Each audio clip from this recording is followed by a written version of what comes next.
Hey everybody, we are going into the last week of the term. We're going to be looking at leasing and buying decisions this week. So just as you all are busy people juggling school on top of professional and family responsibilities, this week so am I. So just particularly busy this week. So instead of doing the full-blown PowerPoint as we've been doing, I'm just going to do it this way, introduce the topics, kind of talk through the topics, and then give lots of resources to be able to pull up and do some research on. So again, this week, leasing versus buying. Now, this is an MBA program, and I've kind of mentioned before, some of you will have kind of similar backgrounds as mine, in that we came up through a business program as an undergrad. And so a lot of these things were kind of brought up in different ways. But then we've also got a lot of folks who are coming from different academic areas. That's the glorious thing about an MBA, is that these concepts apply to all types of organizations. So the MBA programs are places where people from vastly different backgrounds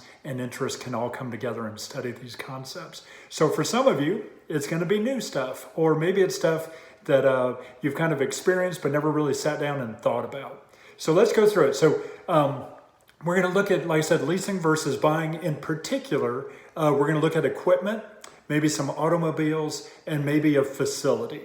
And then also I'm going to bring up another one at the very end that maybe you hadn't thought about before. But if you think about leasing versus buying, let's actually pull down the difference between renting and leasing. So think about renting a car versus leasing a car. Renting a car tends to be short term, maybe for a weekend, maybe for a day, maybe for a week, maybe for a few weeks. Leasing tends to be longer time period, maybe as much as a year or 3 years. So when you talk about renting somewhere, a building, renting tends to be shorter term. Leasing tends to be more of a longer term obligation and relationship. So if you think about buying or leasing a home, all right, so we just bought our own home, and we had been renting this past year because we had moved into town.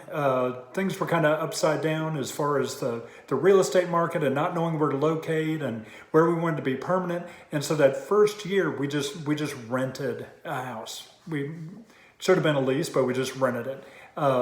From that, it gave us time to think and explore. We weren't into it in a big commitment up front. We had a lot more flexibility. We could jump in and jump out. Now, we didn't get any equity in the house, so we just were paying this money each month to this other family, and then when the year was over with, we didn't really have anything to show for it other than the fact that we had a place to live for the past year. All right, think about a car. So I've got a son right now who's looking at automobiles. Do you buy a car, or might you want to lease a car? There are different advantages and disadvantages of those. And so the same thing applies, those same concepts. I'm going to run through them real quick. Same concepts apply with different equipment and things that you may need to start a business, a facility to get into, maybe an automobile. So some of the advantages, let's go through these. Advantages of leasing. I was at a previous school where we leased computers. So every 3 years, the contract ran out and they signed up a new contract and we got new computers. When you have a car that you're leasing, when the term expires, you give the car back. You don't have any equity built in it. You give it back, but then you get a new car. Okay, so one of the advantages of leasing, particularly with equipment and automobiles, maybe computers, is that you kind of always have something new. Okay, it's not to the point where it starts breaking down yet. There can be a smaller initial outlay of funds. So if you think about buying a house or buying a commercial property, there's going to be a lot of money needed up front in order to buy this. A lease is probably going to have better terms and conditions to get into it and start paying for it. All right. When you lease, someone else is ultimately going to wake up in the night and have headaches and worries about the ownership. So those of us who've dealt with rental property in the past, we dread that late night phone call from one of our tenants. Okay, something's wrong with the house. We're the ones who have to take care of it. So when you're leasing and something happens, depending on how the lease is written up, okay, it's really someone else's thing that they have to resolve. The house that we were just in this past year, we had some plumbing problems several times. Okay, we called the handyman who contacted the plumber, and that was all taken care of by the person who owned it. So another one, when you lease, because of that big payment up front, sometimes you can lease things, a higher quality, a more expensive thing than what you may be able to buy. You know, I'm kind of thinking of a real high-priced automobile where maybe I couldn't buy that and have it paid off within the terms of the loan or whatever it may be. I could lease it and have usually a smaller payment, but at the end I don't have any equity in it, so I give it back. And then, kind of depending on how you do this, if you are leasing things or you're leasing from others, there's potential to buy it at the end. And so you can work out a deal where you lease it, and then at the end of this thing, you either can buy it or you can give it back to the person who was leasing it to you in the first place. The advantages of buying, okay, think about a house on this one, or commercial property, is that every payment you make, you're paying down. If you have to take out a loan, you're building equity. And so every payment that you make that your customers are helping pay for, okay, you're gaining more and more equity in this thing over time. And in the process, you're gaining ownership in this as well. Your payments, once you've paid off this thing, automobile, equipment, property, once you're done paying it off, it's yours. And you don't have to worry about any more payments after that. And then when it's all over with, you could potentially sell this thing if you own it. So there are advantages and disadvantages. Again, I see with leasing, the big thing is it can be easier to get into. You're not committed in the long run. You can always keep things kind of new. If there are problems that arise, the owner, the lessor, is going to usually be responsible for paying that. Now with commercial leases, in just a minute, you may be responsible for some of this maintenance and repairs as well. The advantages of buying, it's usually going to cost a little bit more to get into it. Think about a down payment and an investment that you have to sink into it, but you're gaining equity. And so at some point you will pay this thing off, it will be yours, and then you don't have to pay any more as long as you keep using it, or you could potentially sell it. So really with all of these, those advantages and disadvantages kind of go. Okay, another big advantage, another thing to talk about when we're talking about leasing versus purchasing, particularly in the realm of business and entrepreneurship, has to do with tax benefits. Okay, so when you lease things, equipment, a building, automobile, usually those payments that you make are going to be an expense. And so you'll be able to write those off on your taxes as an expense.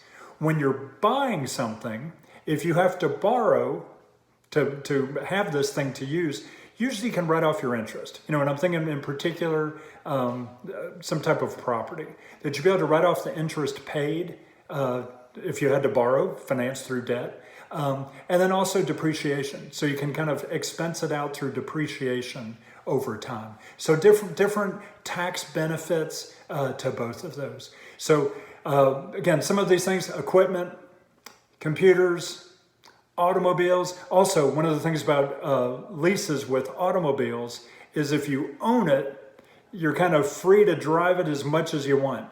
If you're leasing it, there are usually going to be mile restrictions. And so if you go beyond those miles, you're going to be charged in some way. Okay, so that could be an advantage or disadvantage. So some of the articles that I'm going to give you, they talk in particular about, you know, should businesses lease or buy automobiles? And then you get into the whole realm of, you know, if it is your own automobile, but you're using it for business purposes, then how do you expense off the business use versus the personal use? So if a business were to buy or lease an automobile just for the work, then it's kind of easier to account for. But if it's one of these that you're sharing between personal use and business use, that brings about different issues that have to be resolved. Okay, when we're talking about commercial leases, you know, signing a contract with someone to use their property, the research that I did to prepare for this, which I'll provide to you, says most commercial leases maybe 3 to 5 years. So you don't want something that's really short, especially if you have to go in as the lessee to go in and fix the place up. So if you have to make improvements to make it look just the way, you don't want that to be a short-term thing. So you want to be committed for a little longer period, so 3 to 5 years. Now, what happens if the business doesn't succeed? Well, then you need to be aware of, you know, are you able to sublease, or are you going to be responsible for paying the whole thing off? That's all part of the contract. Again, so a good lawyer, someone who knows what they're doing to look through all this is going to be very important. One of these new concepts, probably for most of us, is this idea when you look at a lease, and I'm going to encourage you to get on a look at lease rates in your area. There's a base rent, base amount that's going to be basically how much per square footage by the square footage. And usually that's done per year. And so you would, multiply that and divide by 12 to get back to your monthly payment. But on top of the base rent, there's also a single net lease, a double net lease, and a triple net lease. And if you get in and look at commercial real estate places that do leases, you'll see that when they have the terms of the contract. So the single net lease, what that does is it charges you the base amount, okay, for the area, plus it's also going to have the lessee, the one who's leasing, also help with the property taxes. Okay, so it's going to be base plus property taxes. So if property taxes go up, the owner, the lessor, is going to expect that the tenant helps cover that expense as well. The double net lease is going to be the base plus taxes plus insurance. And then the triple net is going to be the base plus taxes plus insurance plus maintenance. Okay, now again, this is all in the contract. Leases are contracts, and one thing to take away from this is that contracts are negotiable. And so you can go in and suggest, and they can counter-argue. If they're ones who say, no, this is what it is, then maybe you either have to go along or go find something else. But the triple net, with the maintenance, it may be, well, what happens if the roof has a leak? Okay, was that really your responsibility, or should that have been the responsibility of the owner to make sure? Now, what if there's a problem in the common area? Parking. What if there's something that involves heavy customer traffic? Well, maybe as the one leasing it, maybe you should have some say, some input into that as well. So got a wonderful video by a commercial real estate guy, and he's going to explain all of these things to you. So again, the biggest thing to take away, commercial property, leases, longer term periods, usually 3 to 5 years. Be concerned, be aware of what's going to happen if you have to get out. What if something happens? How are you going to be able to shift that responsibility to someone else or back, or are you going to be responsible for it?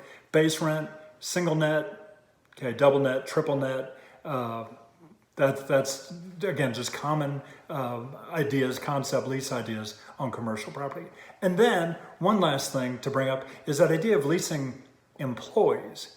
So not really like the other ones, but again, doing research and leasing, business leasing, this idea of leasing employees. This would be like temp employees. Moving into a new place, I need a workplace. I don't have the time or ability to go out and hire, so I'll contract with companies who are experts in people and be able to hire their people to come in and lease. So interesting concepts, and like I said, I'll give you plenty of resources to dig through and explore this week. So again, it's been a great class. Hope it's been encouraging and inspiring and informative to you, and that you're more well equipped now to be able to take the steps, whatever they be, on into the future. That's it. See ya.